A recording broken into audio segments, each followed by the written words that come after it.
ಓಂ ಧ್ರುವಾಸು ತ್ವಾಸು ಕ್ಷಿತಿಷು ಕ್ಷೀಯಂತೋ ವ್ಯಸ್ಮತ್ಪಾಶಂ ವರುಡೋ ಮುಮೋಚತ್ ಅವೋವನ್ವಾನ ಅದಿತೇರುಪಸ್ಥಾದ್ಯೂಜಂ ಪಾತ ಸ್ವಸ್ತಿಭಿಃ ಸದಾ ನಃ ಅಂತ ಇದೊಂದು ಮಂತ್ರ. ಅಷ್ಟಕ ಕ್ರಮದಲ್ಲಿ 5, 6, 10, ಮಂಡಲ ಕ್ರಮದಲ್ಲಿ 7, 88, 7. ಉಡುಪಿ ಕಡೆಯ ಸಂಧ್ಯಾವಂದನದಲ್ಲಿ ದಿಗುಪಸ್ಥಾನ ಮಾಡುವಾಗ ಪಶ್ಚಿಮ ದಿಕ್ಕಿನ ದೇವತೆಯಾದ ವರುಣನನ್ನ ಮತ್ತೆ ಅವನ ಅಂತರ್ಯಾಮಿಯಾದಂತಹ ಭಗವಂತನನ್ನ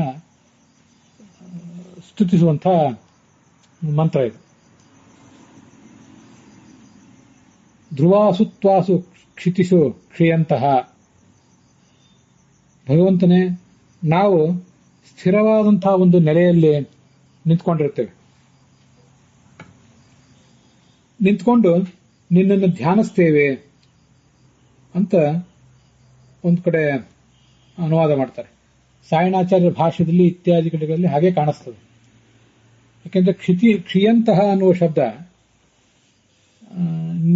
ನಿಲ್ಲುತ್ತಾ ಅಲ್ಲಿ ಇರುವವರಾಗಿ ಅಂತ ಅರ್ಥವನ್ನು ಹೇಳ್ತದೆ. ದೃಢವಾದ ನೆಲದಲ್ಲಿ ಇರುವವರಾಗಿ ಏನು ಮಾಡ್ತೇವೆ ಅಂದ್ರೆ ನಿನ್ನನ್ನು ಸ್ತುತಿಸ್ತೇವೆ ಅಂತ ಹೀಗೆ ಅರ್ಥವನ್ನು ಹೇಳ್ತಾರೆ. ನಾವು ಸ್ತುತಿಸುತ್ತೇವೆ ಅಂತ ಅರ್ಥ ಇಟ್ಕೊಂಡು ತಪ್ಪೇನಲ್ಲ. ಹಾಗೆ ನಾವು ದೃಢವಾದ ನೆಲೆಯಲ್ಲಿ ಇದ್ದವರಾಗಿ ಇದ್ದೇವೆ ಅಂತಲೇ ಪದವನ್ನು ಅಧ್ಯಾಹಾರ ಮಾಡಿದ್ರು ಸಾಕು. ಆದ್ರಿಂದ ಆಸು ಈ ಕ್ಷಿತಿಷು ಅಂದ್ರೆ ನೆಲೆಗಳಲ್ಲಿ ನಮ್ಮ ನೆಲೆ, ಧ್ರುವ ಅದು ಧ್ರುವವಾದಂತಹ ಸ್ಥಿರವಾದಂತಹ ನೆಲೆ, ಅಲ್ಲಿ ಕ್ಷಿಯಂತಹ ನಾವು ಇರುವವರಾಗಿ ಇದ್ದೇವೆ ಅಂತ ಕ್ರಿಯಾಪದ ಅಧ್ಯಾಹಾರ. ವ್ಯಸ್ಮತ್ಪಾಶಂ ವರುಣೋ ಮುಮೋಚತ, ವರುಣ ಅವನ ಆಯುಧ ಪಾಶ, ಆ ಪಾಶದಿಂದ ನಮ್ಮನ್ನು ಕಟ್ಟಿ ಹಾಕಿದ್ದಾನೆ. ಆ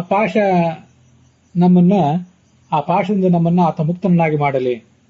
ಇದು ವರುಣನ ಬಗ್ಗೆ ಪ್ರಾರ್ಥನೆ ಆದ್ರೆ. ಭಗವಂತನ ಬಗ್ಗೆ ಪ್ರಾರ್ಥನೆ ಆದ್ರೆ ಸಂಸಾರ ಪಾಶದಿಂದ ನಮ್ಮನ್ನು ಕಟ್ಟಿ ಹಾಕಿದ್ದಾನೆ, ಆ ಪಾಶದಿಂದ ನಮ್ಮನ್ನ ಆತ ಬಿಡುಗಡೆಗೊಳಿಸಲಿ ಅಂತ ಅದರ ತಾತ್ಪರ್ಯ ಆಗ್ತದೆ. ಮತ್ತೆ ಮುಂದೆ ಅವೋವನ್ವಾನಾಹ ಅದಿತೇರುಪಸ್ಥಾಹ ಅಂತಿದೆ. ಅದಿತಿ ಅಂದ್ರೆ ದೇವತೆಗಳ ತಾಯಿ. ಅವಳ ಸ್ತೋತ್ರದ ಬಲದಿಂದ ನಾವು ರಕ್ಷಣೆಯನ್ನು ಪಡೆಯುತ್ತೇವೆ. ನೀವೆಲ್ಲರೂ ಕೂಡ, ಎಲ್ಲ ದೇವತೆಗಳು, ವರುಣ ಮತ್ತೆ ಅದಿತಿ, ಹೀಗೆ ಸಕಲ ದೇವತೆಗಳು ಕೂಡ ನಮ್ಮನ್ನ ಕಾಪಾಡಬೇಕು ಅಂತ ಅದರ ತಾತ್ಪರ್ಯ. ನಮಗೆ ಅಪೇಕ್ಷಿತವಾದ ಎಲ್ಲವನ್ನೂ, ಮಂಗಲವನ್ನು ನೀವು ನಮಗೆ ಕೊಡಬೇಕು, ಕೊಟ್ಟು ಕಾಪಾಡಬೇಕು ಅಂತ. ಈಗಾಗಲೇ ಹೇಳಿದಂತೆ ಅದರ ಅನ್ವಯಾರ್ಥ ಹೀಗೆ: ಆಸು ಈ, ಧ್ರುವಾಸು ಸ್ಥಿರವಾದ, ಕ್ಷಿತಿಷು ನಮ್ಮ ಸ್ಥಳಗಳಲ್ಲಿ, ಕ್ಷಿಯಂತಹ ವಾಸ ಮಾಡುವವರಾಗಿ ಇದ್ದೇವೆ. ವರುಣನು ಅಸ್ಮತ್ ನಮ್ಮಿಂದ, ಪಾಶವನ್ನು ವಿಮುಮೋಚತ್ ಮುಕ್ತವನ್ನಾಗಿ ಮಾಡಲಿ, ದೂರ ಇಡಲಿ ಅದನ್ನ.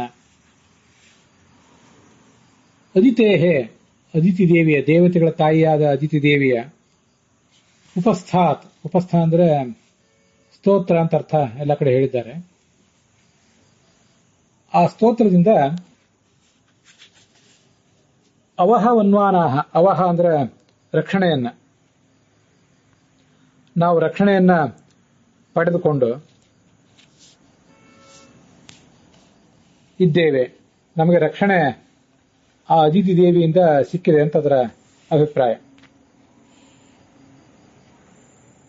ಯೂಯಂ ಪಾತ ಸ್ವಸ್ತಿಭಿಃ ಸದಾನಃ, ಯೂಯಂ ನೀವೆಲ್ಲ ದೇವತೆಗಳು, ಸ್ವಸ್ತಿಭಿಃ ನಮಗೆ ಅಪೇಕ್ಷಿತವಾದಂತಹ ಎಲ್ಲಾ ಕಲ್ಯಾಣಗಳನ್ನು ಕೂಡ ಕೊಟ್ಟು, ಪಾತ ಕಾಪಾಡಿರಿ, ಸದಾ ಯಾವಾಗಲೂ, ನಹ ಅಂದ್ರೆ ನಮ್ಮನ್ನು ಅಂತ ಅದರ ಅಭಿಪ್ರಾಯ. ಇಲ್ಲಿ ಸ್ಥಿರವಾದ ನೆಲದಲ್ಲಿ ನಿಂತ್ಕೊಂಡು ನಿಮ್ಮನ್ನ ಸ್ತುತಿಸ್ತೇವೆ ಅಥವಾ ಸ್ಥಿರವಾದ ನೆಲದಲ್ಲಿ ನಾವಿದ್ದೇವೆ ಅಂತ ಏನಿದೆಯಲ್ಲ, ಸ್ಥಿರವಾದ ನೆಲ ಅಂದ್ರೆ ಒಂದು ಮನೆ, ಸ್ಥಿರವಾದ ಮನೆಯಲ್ಲಿ ನಾವಿದ್ದೇವೆ ಅಂತಿಷ್ಟು ಮಾತ್ರ ಹೇಳುವ ತಾತ್ಪರ್ಯ ಅಲ್ಲ. ಸಂಸಾರದಲ್ಲಿ ನಾವೇನೇ ಇದ್ದೇವಲ್ಲ, ಆ ಸಂಸಾರದಲ್ಲಿ ನಮಗೊಂದು ಸ್ಥಿರವಾದ ನೆಲೆ ಬೇಕಾಗಿದೆ. ಅದನ್ನ ಹೇಳುವ ತಾತ್ಪರ್ಯ ಇದೆ ಈ ವೇದವಾಕ್ಯಕ್ಕೆ. ಯಾಕೆಂದ್ರೆ ಆ ವೇದವಂತದಲ್ಲಿ ಮುಂದೆ ವ್ಯಸ್ಮತ್ ಪಾಶಂ ವರುಣೋ ಮಮೋಚತ ಅಂತಿದೆ. ಬಂಧಕೋ ಭವಪಾಶೇನ ಭವಪಾಶಾಚ್ಚ ಮೋಚಕಃ ಕೈವಲ್ಯದ ಪರಂ ಬ್ರಹ್ಮ ವಿಷ್ಣುರೇವನ ಸಂಶಯ ಅಂತ ಸ್ಕಂದ ಪುರಾಣದ ಮಾತೊಂದಿದೆ. ಆಚಾರ್ಯರು ಅದನ್ನು ತತ್ವನಿರ್ಣಯದಲ್ಲಿ ಉದ್ಧರಿಸಿದ್ದಾರೆ. ಭವಪಾಶದಿಂದ, ಸಂಸಾರ ಪಾಶದಿಂದ ನಮ್ಮನ್ನು ಕಟ್ಟಿ ಹಾಕಿರುವಂಥವನು ಈ ಭಗವಂತನೇ. ಮತ್ತೆ ಆ ಭವಪಾಶಾಚ್ಚ ಮೋಚಕಃ, ಆ ಸಂಸಾರ ಪಾಶದಿಂದ ನಮ್ಮನ್ನ ಮುಕ್ತರನ್ನಾಗಿ ಮಾಡುವವನು ಕೂಡ ಆ ಭಗವಂತನೇ. ಸಂಸಾರದಲ್ಲಿ ನಾವಿರುವಾಗ ನಮಗೆ ಈ ಪಾಶದಿಂದ ಮುಕ್ತಿ ದೊರೆಯಬೇಕಾದ್ರೆ ಸ್ಥಿರವಾದಂತಹ ನೆಲೆಯೊಂದು ಬೇಕು ನಮಗೆ. ನಮ್ಮ ನೆಲೆ ನಮಗೆ, ನಿಮ್ಮ ನೆಲೆ ನಿಮಗೆ, ಅವರವರ ನೆಲೆ ಅವರವರಿಗೆ. ಅಲ್ಲಿ ನೆಲೆ ಅಂದರೆ ಸಂಸಾರದಲ್ಲಿ ಏನೊಂದು ದುಃಖ ಇತ್ಯಾದಿಗಳ ಪಾಶದಿಂದ ನಾವು ಬದ್ಧರಾಗಿದ್ದೇವೆ, ನಮಗೆ ಆ ದುಃಖ ಇತ್ಯಾದಿಗಳಿಂದ ಮುಕ್ತಿ ಸಿಗಬೇಕಾದರೆ ತತ್ವಜ್ಞಾನವೇ ಪರಮೋಪಾಯ. ಆ ತತ್ವಜ್ಞಾನ ಆಗಬೇಕಾದ್ರೆ ಸಂಶಯ ಮತ್ತೆ ಅಜ್ಞಾನ, ವಿಪರೀತ ಜ್ಞಾನ ಇವುಗಳೆಲ್ಲವೂ ಕೂಡ ಪರಿಹಾರ ಕಾಣಬೇಕು. ಹಾಗೆ ಪರಿಹಾರ ಕಾಣಬೇಕಾದ್ರೆ ಶಾಸ್ತ್ರದಲ್ಲಿ, ತತ್ವಜ್ಞಾನದ ಮಾರ್ಗದಲ್ಲಿ ಸ್ಥಿರವಾದ ನೆಲೆ ಬೇಕು ನಮಗೆ. ಭಗವಂತನ ಅಸ್ತಿತ್ವ, ಪುನರ್ಜನ್ಮ, ಮತ್ತೆ ಸಂಸಾರದಲ್ಲಿ ನಾವು ಅನುಭವಿಸುವಂತಹ ಎಲ್ಲ ಥರದ ಸುಖ ದುಃಖಗಳು, ಇವುಗಳೆಲ್ಲದರ ಬಗ್ಗೆ ಸ್ಥಿರವಾದಂತಹ ತಿಳುವಳಿಕೆ ನಮಗಾಗಬೇಕು. ಹಾಗಾದ್ರೆ ಅದನ್ನ ಸ್ಥಿರವಾದ ನೆಲೆ ಅಂತಾರೆ. ಅದರ ಹೊರತಾಗಿ ಯಾವುದೋ ಸಿಂಹಾಸನ, ಕುರ್ಚಿ ಅಥವಾ ಯಾವುದೋ ಒಂದು ನೆಲ, ಅದು ಸ್ಥಿರವಾದ ನೆಲ ಅಲ್ಲ. ಶಾಸ್ತ್ರದಲ್ಲಿ ಸ್ಥಿರವಾದಂತಹ ನಂಬಿಕೆ, ಅದೇ ನಮಗೆ ಸ್ಥಿರವಾದ ನೆಲೆ. ಹೀಗೆ ದೃಢವಾದಂತಹ ನೆಲೆ, ಶಾಸ್ತ್ರದಲ್ಲಿ ದೃಢವಾದಂತಹ ನಂಬಿಕೆ, ಆ ಮೂಲಕ ಸ್ಪಷ್ಟವಾದಂತಹ ಪರೋಕ್ಷ ಜ್ಞಾನ, ಅದರ ಮೂಲಕ ಮಾನಸಾಪರೋಕ್ಷ, ಮುಂದೆ ಸ್ಥಿರವಾದಂತಹ ಸ್ವರೂಪಾಪರೋಕ್ಷ. ನಾವು ಅದನ್ನು ಹಿಂದೆ ಭಾಗವತ ತಾತ್ಪರ್ಯದ ಬೆಳಕಿನಲ್ಲಿ ಅನೇಕ ಬಾರಿ ನೋಡಿದ್ದೇವೆ. ಮಾನಸಾಪರೋಕ್ಷಕ್ಕಿಂತ ಸ್ವರೂಪಾಪರೋಕ್ಷ ಅಂತ ಅನ್ನೋದು ಹೆಚ್ಚು ದೃಢ ಅಂತ ಹೇಳಿ. ಆ ಸ್ವರೂಪಾಪರೋಕ್ಷವೇ ನಮಗೆ ಸ್ವರೂಪ ಜ್ಞಾನತಃ ಸಮ್ಯಕ್ ರತಿರ್ ವಿಷ್ಣು ಕಥಾಸುಚ. ಸ್ವರೂಪ ಜ್ಞಾನದಿಂದ ಭಗವಂತನ ಕುರಿತಾದಂತಹ ಶ್ರವಣ ಮಾಡಲಿಕ್ಕೆ ನಮಗೆ ಸ್ಥೈರ್ಯ ಬರುತ್ತದೆ ಅಂತ ಭಾಗವತ ತಾತ್ಪರ್ಯ ಹೇಳ್ತದೆ. ಆದ್ರಿಂದ ಸ್ಥಿರವಾದ ನೆಲೆ ಅಂದ್ರೆ ಈ ಸ್ವರೂಪಾಪರೋಕ್ಷವೇ. ಅದನ್ನು ಪಡೆದಾಗ ನಾವು ಆ ಸಂಸಾರದ ಪಾಶದಿಂದ ಮುಕ್ತರಾಗಬಲ್ಲೆವು ಅಂತ ಅದರ ತಾತ್ಪರ್ಯ. ಮತ್ತೆ ಅದಿತಿ ಅಂತಿದೆ. ಇಲ್ಲಿ ಅದಿತಿ ಅಂದ್ರೆ ಕೇವಲ ದೇವತೆಗಳ ತಾಯಿ ಅದಿತಿ ಅಂತ ಇಷ್ಟೇ ಅರ್ಥ ಅಲ್ಲ, ಸ್ವಯಂ ಭಗವಂತನೇ ಅದಿತಿ.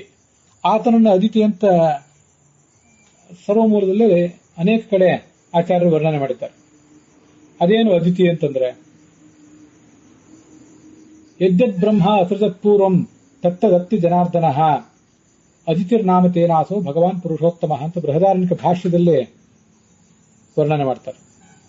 ಚತುರ್ಮುಖ ಬ್ರಹ್ಮ ಏನೇನನ್ನು ಸೃಷ್ಟಿ ಮಾಡಿದ್ದಾನ ಅದೆಲ್ಲವನ್ನೂ ಇವನು ತಿಂದು ಹಾಕ್ತಾನೆ ಭಗವಂತ.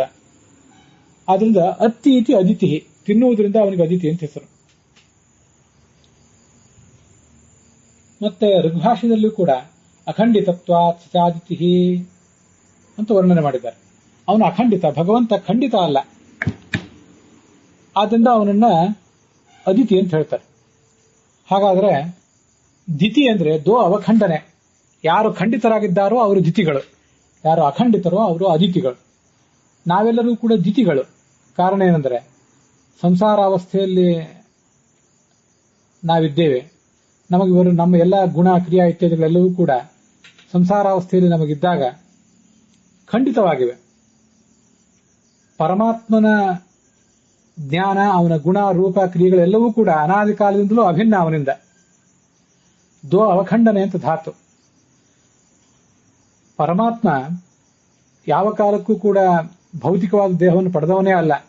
ಆದ್ರಿಂದ ನೇಹ ನಾನಾಸ್ತಿ ಕಿಂಚನ, ಇಹ ಈ ಪರಮಾತ್ಮನಲ್ಲಿ ನಾನಾ ಭಿನ್ನವಾದದ್ದು ಅರ್ಥಾತ್ ಖಂಡಿತವಾದದ್ದು ನ ಅಸ್ತಿ, ಯಾವುದೂ ಇಲ್ಲವೇ ಇಲ್ಲ.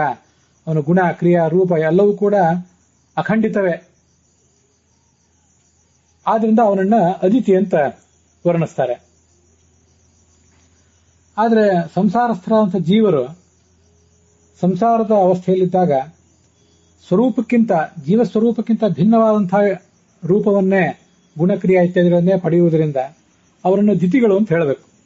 ಭಗವಂತ ಆ ದೃಷ್ಟಿಯಲ್ಲಿ ಅದಿತಿ.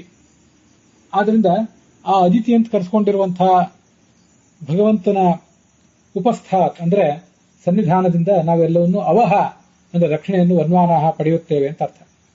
ಉಪಸ್ಥ ಅಂತ ಶಬ್ದ ಇದೆಯಲ್ಲ, ಉಪಸ್ಥ ಎಂಬ ಶಬ್ದದಿಂದಲೂ ಕೂಡ ಭಗವಂತನನ್ನ ನಾವು ಧ್ಯಾನಿಸಬಹುದು. ಉಪಸ್ಥಿತೇ ಉಪಸ್ಥ ಸಹ ಅಂತ ಛಾಂದೋಗ್ಯ ಉಪನಿಷತ್ ಭಾಷ್ಯದಲ್ಲಿ ಉಪಸ್ಥ ಶಬ್ದದಿಂದ ಭಗವಂತನನ್ನು ವರ್ಣನೆ ಮಾಡ್ತಾರೆ. ಆತ ಯಾಕೆ ಉಪಸ್ಥ ಅಂದ್ರೆ ಉಪಸ್ಥಿತೇ ನಮ್ಮ ಸಮೀಪದಲ್ಲಿ ಸಮೀಪದಲ್ಲಿ ಸ್ಥಿತೇ ಇರುವುದರಿಂದ ಆತನಿಗೆ ಉಪಸ್ಥ ಅಂತ ಹೆಸರು. ಅದಿತೇ ಉಪಸ್ಥಾತ್ ಅದಿತ್ ಶಬ್ದ ವಾಚ್ಯನಾದ ಭಗವಂತನ ಸನ್ನಿಧಾನದಿಂದ ಆತ ಯಾವತ್ತೂ ನಮ್ಮಲ್ಲಿರುವುದರಿಂದ ಅವೋಬನ್ವಾನಾಹ ನಾವು ರಕ್ಷಣೆಯನ್ನು ಪಡೆಯುತ್ತೇವೆ. ಆತ ನಮ್ಮ ಸಮೀಪದಲ್ಲಿ ಯಾವತ್ತೂ ಕೂಡ ಇದ್ದು ನಮ್ಮ ಅಜ್ಞಾನವನ್ನ, ಸಂಶಯವನ್ನ, ವಿಪರೀತ ಜ್ಞಾನವನ್ನ ಎಲ್ಲವನ್ನೂ ಕೂಡ ಪರಿಹರಿಸ್ತಾನೆ. ಹೀಗೆ ಮಾಡುವುದರಿಂದ ಆತ ಉಪಸ್ಥ ಅಂದ್ರೆ ರಕ್ಷಕನಾಗಿ ಸಮೀಪದಲ್ಲಿರುವಂಥವನು. ಆದ್ರಿಂದ ಅವನನ್ನು ಉಪಸ್ಥ ಅಂತಲೂ ಹೇಳ್ಬೋದು, ಅದಿತಿ ಅಂತಲೂ ಹೇಳ್ಬೋದು. ಹೀಗೆ ಅಂಥ ಅದಿತಿ ಶಬ್ದವಾಚ್ಯನಾದ ಉಪಸ್ಥ ಶಬ್ದವಾಚ್ಯನಾದ ಭಗವಂತನ ಕೃಪೆಯಿಂದ ನಾವು ರಕ್ಷಣೆಯನ್ನು ಪಡೆದು ಸಾಧನ ಮಾರ್ಗದಲ್ಲಿ ಮುಂದುವರೆದರೆ ಆತ ಪಾಶವನ್ನ ತುಂಡರಿಸ್ತಾನೆ. ಭಗವಂತ, ಭಗವತಿಯಾದ ಲಕ್ಷ್ಮಿ, ಎಲ್ಲಾ ದೇವತೆಗಳು ಕೂಡ ನಮಗೆ ಅಪೇಕ್ಷಿತ ಎನ್ನುವುದೆಲ್ಲವನ್ನು ಈಡೇರಿಸಿ ನಮ್ಮನ್ನು ಸದಾ ರಕ್ಷಿಸಬೇಕು ಅಂತ ಅದರ ತಾತ್ಪರ್ಯ. ಹೀಗೆ ಈ ಮಂತ್ರದ ಅರ್ಥ ವಿವರಣೆ ಮುಕ್ತಾಯ ಕಂಡಿದೆ. ನಮಗೆ ಭಗವಂತನ ಅಸ್ತಿತ್ವದಲ್ಲಿ, ಆತನ ಕರ್ತೃತ್ವದಲ್ಲಿ, ನಾವು ಅನುಭವಿಸುವಂತಹ ಸುಖ ದುಃಖಾದಿಗಳ ಬಗ್ಗೆ, ನಮ್ಮ ಪ್ರಾರಬ್ಧ ಕರ್ಮದ ಹಿನ್ನೆಲೆಯ ಬಗ್ಗೆ ಸ್ಥಿರವಾದಂತಹ ನೆಲೆ ಯಾವತ್ತೂ ಇರಬೇಕು. ಅದಿದ್ದಾಗ ಸಂಸಾರದ ಯಾವ ಹಂತವೂ ಕೂಡ, ಯಾವ ಸಂಸಾರಿಕ ಪಾಶವೂ ಕೂಡ ನಮ್ಮನ್ನ ಬಾಧಿಸುವುದಿಲ್ಲ. ಅಂಥವ ಸ್ಥಿರವಾದ ನೆಲೆಯನ್ನು ನಮಗೆ ಕೊಡು ಭಗವಂತನೇ ಅಂತ ಅವನನ್ನ ಪ್ರಾರ್ಥನೆ ಮಾಡಲಿಕ್ಕೆ ನಮ್ಗೆ ಕಲಿಸುವಂತಹ ಒಂದು ವಿಶಿಷ್ಟವಾದ ಮಂತ್ರ ಇದು.